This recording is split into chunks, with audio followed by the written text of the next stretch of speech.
ओम हर हर नमः पार्वती पतये हर हर महादेव आनंदरूपमथ प्रदानम् आचार्यनामं कैलासनाथं मंत्रोपदेशं ज्ञानस्वरूपं कर्णानुकूलं कैलासनाथं எல்லாம் நமது கைலாசநாத பெருமானின் தனிப்பெரும் கருணையினால் நமது ராஜபுரம் என்று சொல்லக்கூடிய இந்த ராசிகணம் கஷேத்திரத்திலே வீற்றிருக்கின்றார்.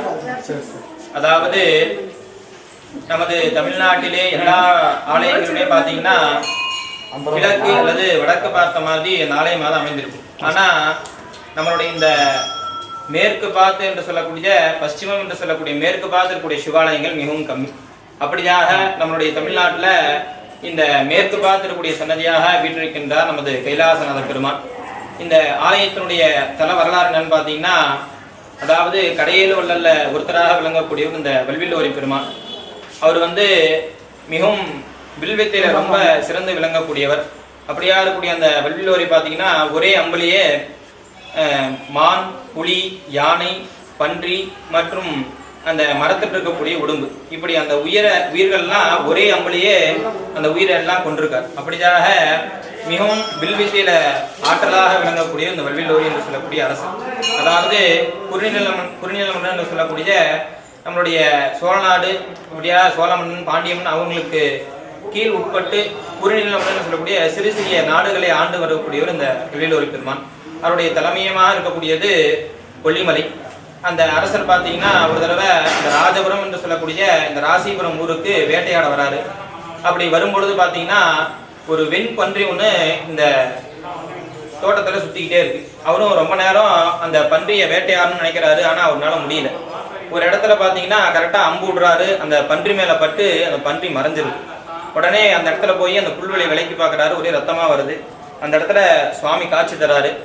உடனே சுவாமிகிட்ட கேட்குறாரு, எதற்காக இந்த திருவிழாடல் பண்ணீங்க அப்படின்னு சொல்லி வல்வில்லோரி கேட்குறாரு. உடனே சுவாமி சொல்கிறாரு, இந்த மாதிரி இந்த உன்னுடைய நாட்டில் இருக்கக்கூடிய மக்கள்லாம் நல்லபடியாக இருக்கணும். அதே மாதிரி ஒரு அரசனுக்கும் ஒரு தலைவனுக்கும் ஒரு கர்வம் சொல்லக்கூடிய ஒரு செருக்கு இருக்கக்கூடாது. நான் தான், அதாவது அவருக்கு என்னன்னா என்னை விட இந்த உலகத்தில் யாருமே சிறந்த வில்வித்தில் கிடையாது அப்படிங்கிற ஒரு கர்வத்தில் இருக்கார். அந்த கர்வத்தை அழிச்சு, அதாவது ஒரு நாட்டை ஆளக்கூடிய மன்னனுக்கு எந்த ஒரு கர்வமும் செருக்கு இருக்கக்கூடாது, அப்படி இருந்தால் அந்த ராஜ்யத்துக்கு அழிவு ஏற்படும் அப்படிங்கிறதுக்காக தான் அவருக்கு அந்த செருக்கை அழிச்சு இந்த இடத்துல அந்த சுவாமி கைலாசநாதராக அவர் காட்சி தந்து அவருக்கும் அவரை சார்ந்திருக்கக்கூடிய இந்த மக்களுக்கும் நல்லபடியாக இருக்கணுங்கிறதுக்காக இந்த இடத்துல அந்த வல்வில்லோரி பெருமான் அந்த சிவபெருமானுக்கு ஆலயத்தை கட்டுறாரு.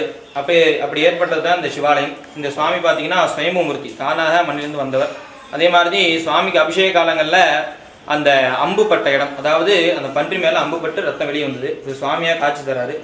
இன்னைக்கும் பார்த்தோம்னா நம்ம அபிஷேக இடத்துல பார்த்தீங்கன்னா சுவாமியினுடைய இடதுபுறத்தில் அந்த அம்பு பட்ட வடு ஆனது அந்த பானத்தில் இருக்கும். அப்படியாக இந்த ஆலயமானது மிகவும் சிறப்பாக விளங்கக்கூடிய இந்த ஆலயம், இந்த சிவாலயம் மேற்கு பார்த்து அமைந்திருக்கு. அதே மாதிரி தாயார் சன்னதி தர்ம சம்பர்தனி, அறம் வளர்த்த நாயகி. அதாவது அறம் என்றால் நம்மளுடைய தர்மம், நம்மளுடைய வாழ்க்கைக்கு எது நல்லதோ அதை புகட்டக்கூடியவர் இந்த தாய், அதை தான் அறம் சொல்லுவாங்க.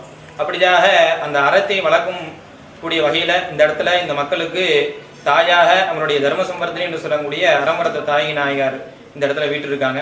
அதுவும் இல்லாமல் ஒவ்வொரு ஆலயத்துக்கும் ஒரு சிறப்பு மூர்த்தி உண்டு. அதாவது இப்போ திருநள்ளான்னு எடுத்துக்கிட்டிங்கன்னா அங்கே ஒரு சிவலிங்கம் இருக்குது. ஆனாலும் சனீஸ்வரன் என்று சொல்லக்கூடிய இந்த சனீஸ்வர பெருமான் மிக விசேஷமான மூர்த்தி, அதாவது சிறப்பான மூர்த்தின்னு சொல்லுவாங்க. அந்த மாதிரி நம்மளுடைய ஆலயத்தில் முருகப்பெருமான் சிறப்பான மூர்த்தி. இந்த இடத்துல பார்த்தீங்கன்னா அருணகிரிநாதர் என்று சொல்லக்கூடிய முருகப்பெருமானை பற்றி பாடக்கூடியவர் அந்த அருணகிரி பெருமான்.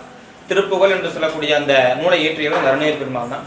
அவர் இந்த இடத்துல முருகப்பெருமானை பற்றி பாட்டு ஏற்றிருக்கார். அதாவது சங்குவார் முனி பொருட்கள்னு சொல்லக்கூடிய அந்த திருப்புகழ் இந்த இடத்துல இந்த க்ஷேத்திரம் திருப்புகழ் க்ஷேத்திரம்னு சொல்லுவாங்க. அதாவது அந்த முருகப்பெருமானுக்கு ரொம்ப உகந்த க்ஷேத்திரம்னு சொல்லுவாங்க. அப்படியாக அந்த முருகப்பெருமான் வள்ளி தெய்வானையோட கல்யாண கோலத்தில் வடக்கு தெற்கு முகமாக பார்த்து அமைந்திருக்காரு. ரொம்ப விசேஷமான மூர்த்தி, அதுதான் இந்த ஆலயத்தினுடைய சிறப்பு. அதே மாதிரி இப்போ மிகவும் சிறப்பாக இருக்கக்கூடிய என்னன்னு பார்த்தீங்கன்னா, நம்ம ஆலயத்திற்கு அக்னி தீர்த்தம் என்று சொல்லக்கூடிய அக்னி மூலையில், இந்த அக்னி மூலையில் நம்மளுடைய ஆலயத்தினுடைய தீர்த்தம் என்று சொல்லக்கூடிய மிகவும் புராதனமாக மிகவும் இந்த ஆலயம் பார்த்தீங்கன்னா ரொம்ப தொன்மையான ஆலயம் சொல்லுவோம். அதாவது குறைந்தபட்சம் ஒரு 2000 ஆண்டுகள் பழமையான ஆலயமாக குறிப்பிடுகிறது. அப்படியா இருக்கும் இந்த ஆலயத்தில் பார்த்தீங்கன்னா எல்லா ஆலயத்துக்குமே தீர்த்தம்னு ஒன்று இருக்கும். அதாவது தீர்த்தம் அப்படின்னா ஒரு தண்ணி, அந்த ஊருக்கு உண்டான ஒரு தெப்ப குளமோ இல்லை அந்த ஊருக்கு உண்டான ஒரு ஆறோ, இந்த மாதிரி ஒரு விசேஷம். அந்த மாதிரி நம்மளுடைய அக்னி தீர்த்தம் என்று சொல்லக்கூடிய அக்னி மூலையில் நம்மளுடைய அந்த சிவபெருமானுக்கு உந்ததாக இருக்கக்கூடிய அந்த தெப்பக்குளமானது இருக்கின்றது. அது மிகவும் பழமையடைந்திருந்தது. அதை பார்த்தீங்கன்னா நம்மளுடைய அடியார் பெருமக்கள்லாம், நம்மளுடைய ராசிபுரம் சிவனடியார்கள் மற்றும் நம்ம தமிழ்நாட்டிற்குரிய அனைத்து அடியார் பெருமக்களும் மிகப்பெரிய முயற்சியினால் இந்த இடத்த அந்த கைலாசநாத பெருமானுக்கு அந்த தெப்பக்குளத்தை தூர்வாரி மிகவும் தொன்மையாக இருக்கக்கூடிய இந்த ஆலயத்தினுடைய சிறப்பை இந்த உலகத்துக்கே பறைசாற்றும் வகையில் அவங்களாம் செஞ்சுருக்காங்க. அப்படியாக இந்த தெப்பக்குளமானது தூர்வாரப்பட்டு மிகவும் விமரிசையாக இந்த தெப்பக்குளமானது சீரமைப்பு செய்து கொண்டிருக்காங்க.